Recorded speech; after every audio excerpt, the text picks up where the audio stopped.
Shalom saudara-saudara, selamat pagi.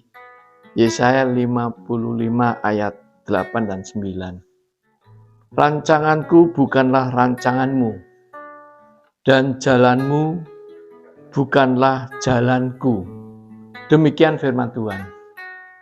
Seperti tingginya langit dari bumi, demikianlah tingginya jalanku dari jalanmu, dan rancanganku dari rancanganmu. Saudara, ayat ini adalah ayat yang menjelaskan dengan jelas bagi orang-orang percaya bahwa Tuhan mempunyai rancangan sendiri di dalam kehidupan ini.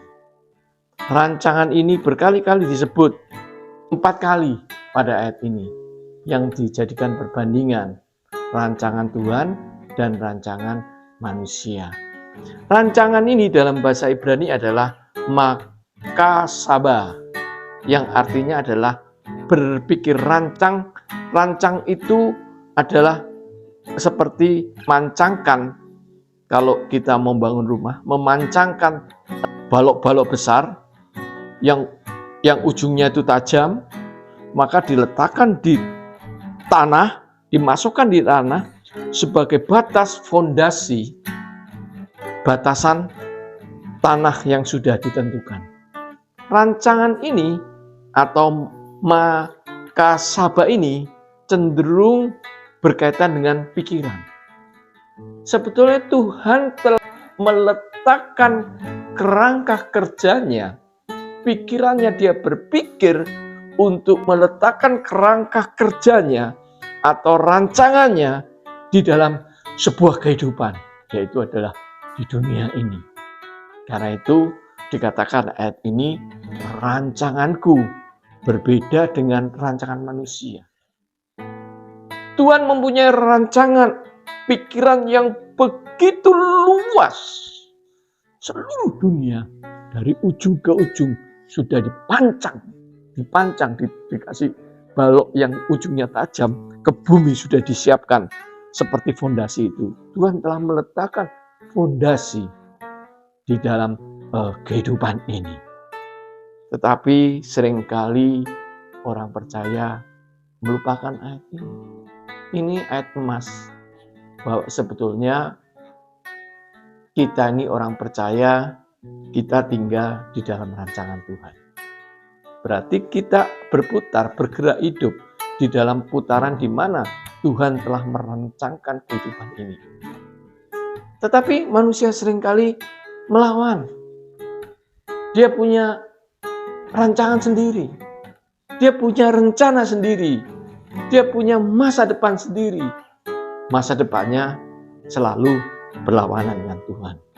Saudara, kalau kita melihat Alkitab atau lihat dunia ini, ada 2 perbedaan yang menyolok.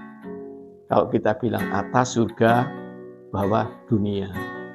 Kalau kita bilang Allah, maka berikutnya adalah iblis setan. Kalau kita bilang baik, berikutnya ada jahat. Kalau kita bilang besar, berikutnya ada kurus. Ada berlawanan dalam dunia ini. Berlawanan. Kalau rancangan Tuhan, berarti rancangan yang dimiliki oleh Tuhan berbeda dengan rancangan yang dimiliki oleh setan atau dunia. Kalau manusia keluar dari rancangan Tuhan, berarti dia rancangan dunia atau rancangan setan. Ini memang ayat ini tajam sekali pengertiannya. Tapi manusia tidak mau mengerti apa yang dipikirkan. Sehingga manusia sering melawan. Sering membiarkan kehidupannya, dirinya terjebak di dalam rancangan dunianya. Sehingga dia semakin jauh dengan rancangan yang Tuhan rencanakan. Karena itu muncul pertanyaan, engkau melihat kenyataan ini. Ini ada kenyataan yang Allah punya rancangan bagi orang percaya. Kenapa engkau selalu menolak? Kenapa engkau selalu menolak rancangan Allah? Padahal engkau tahu, kalau di luar rancangan Allah, pasti akan sia-sia hidup ini. Meskipun engkau mampu menumpuk harta benda, tetapi hidupmu akan tetap sia-sia. Damai sejahtera tidak ada di dalam dirimu. Tapi orang itu tetap ke situ, tetap ingin ke situ. Karena itu, banyak orang yang melakukan seperti ini. Dan tentu saja, saudara dan saya, banyak kali kita melanggar apa yang ditentukan oleh Tuhan.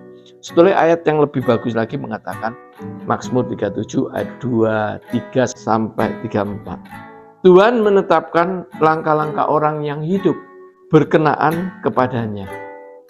Apabila ia jatuh, tidaklah sampai tergeletak, sebab Tuhan menopang tangannya. Ayat ini menjadi lagu, dan kita selalu menyanyikan lagu ini. Dan kita tahu bahwa Tuhan itu menetapkan langkah-langkah orang. Kalau orang itu tinggal di dalam rancangan Allah, tentu saja Tuhan mendampingi atau menuntun atau menetapkan langkah-langkah orang itu. Dan dia sudah ada. Tetapi orang itu berada di luar rancangan Allah. Sehingga seolah-olah ayat yang indah ini tidak berguna untuk kita. Apabila ia jatuh, tidaklah sampai tergeletak, sebab Tuhan menopang tangannya. Jelas. Orang yang hidup di dalam rancangan Allah, Tuhan selalu menopang. Tapi kalau kita keluar dari rancangan Allah, kita jatuh, kita teriak-teriak. Tuhan, bukankah Engkau telah janji pada saya bahwa Kau akan menopang hidupku kalau aku jatuh. Sekarang aku jatuh, Tuhan. Topanglah Tuhan, tolonglah aku Tuhan, topanglah. Saudara, saya ada di rancangan siapa? Karena engkau ada di rancangan dunia dan kau jatuh, sekarang engkau berteriak-teriak, minta tolong. Dan dengan kasih sayang yang luar biasa agape, Tuhan tetap menolong anak-anaknya yang sudah ngaco itu. Tapi sudah sehat lagi, sudah muncul lagi, sudah diberkati Tuhan lagi. Di luar rancangan Tuhan lagi dia melakukan sesuatu.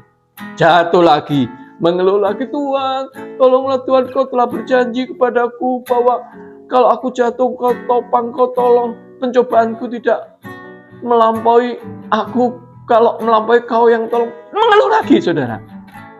Padahal orang itu hidup di dalam rancangan Tuhan. Tapi Tuhan dengan kasih agape kembali menolong. Dan hidup selalu begitu. Tuhan selalu dengan penuh kasih. Tapi kenapa kita tidak sadar-sadar bahwa kita hidup di dalam kenyataan yang berbeda? Kita minta tolong kepada Tuhan dan Tuhan menolong. Dan kita hidup di dalam kenyataan yang berbeda lagi. Dia minta tolong, Tuhan tolong, dan seterusnya begitu sampai gitu. Kenapa engkau tidak sadar-sadar akan hal ini? Muncul sekali pertanyaan ini. Manusia kenapa tidak memahami, mengerti apa yang Tuhan maksud? Kalau saja engkau masuk di dalam rancangan Tuhan, maka semuanya akan selesai. Tapi engkau tahu masalah besar ini, tapi engkau hidup di dalam rancangan dunia, tapi engkau jatuh, engkau minta tolong Tuhan dan Tuhan tolong, kau seperti itu lagi. Engkau menolak kenyataan. Kenapa? Masih dijalankan. Engkau menolak kenyataan hidup ini. Tidak mau dalam rancangan Tuhan, tapi rancangan dunia. Dan engkau jatuh, Tuhan tolong berkali-kali. Kenapa engkau masih menjalankan? Saudara, ada ayat yang indah, Mazmur 34 ayat 18-19. Apabila orang-orang benar itu berseru-seru, kita ini orang benar dalam arti kita tinggal di dalam rancangan Tuhan, berseru-seru, maka Tuhan mendengar dan melepaskan mereka dari segala kesesakan. Tuhan itu dekat kepada orang-orang yang patah hati, dan Ia menyelamatkan orang-orang yang remuk jiwanya. Sehingga sebetulnya tidak usah khawatir kalau kita mengalami satu kesusahan sampai susah, luar biasa hebatnya. Tidak usah khawatir kalau kita kehilangan apapun bahkan yang kita cintai pun pergi dan mengkhianati kita, tidak usah khawatir karena Tuhan juga akan menolong orang itu. Karena Tuhan akan memulihkan orang itu selama engkau berada dalam rancangan Tuhan. Engkau berada dalam makasyabah, pikiran Tuhan, perencanaan Tuhan. Kenapa engkau tetap menolak?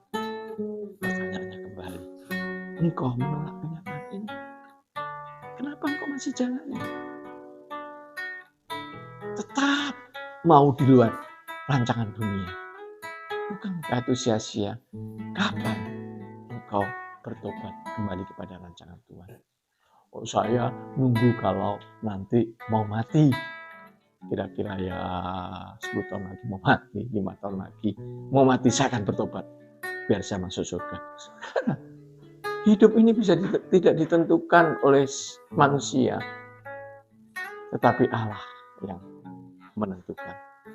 Apakah manusia tahu kapan dia mau mati? Dan tidak ada yang tahu. Yosua 1 ayat 9 mengatakan, bukankah telah kuperintahkan kepadamu, kuatkan dan teguhkanlah hatimu, jangan kecut dan tawar hati, sebab Tuhan Allahmu menyertai engkau kemanapun engkau pergi. Apakah ayat ini masih belum kuat untuk mengingatkan saudara? Jangan takut kalau engkau hidup di dalam rancangan Tuhan. Jangan takut apapun yang terjadi di dunia ini. Jangan takut. Tuhan mengajarkan Yosua 1 ayat 9. Kuatkan dan teguhkan hatimu. Kuat, teguh apapun yang kau alami. Mungkin engkau sekarang sedang mengalami susah. Mungkin engkau sedang mengalami sesuatu yang kau ditinggalkan orang yang kau sayangi. Mungkin engkau sedang mengalami sesuatu kerugian yang hebat sekali. Mungkin engkau sedang mengalami apapun, mungkin sakit yang luar biasa. Selama engkau berada rancangan Tuhan, maka kuatkanlah dan teguhkan apa yang kau alami. Maka Tuhan akan dan selalu menyertai engkau, sehingga Tuhan tidak sampai menghancurkan. Tuhan akan memulihkanmu, Tuhan akan memampukan kamu, sehingga kamu menjadi orang yang luar biasa di mata Tuhan. Shalom saudara-saudara.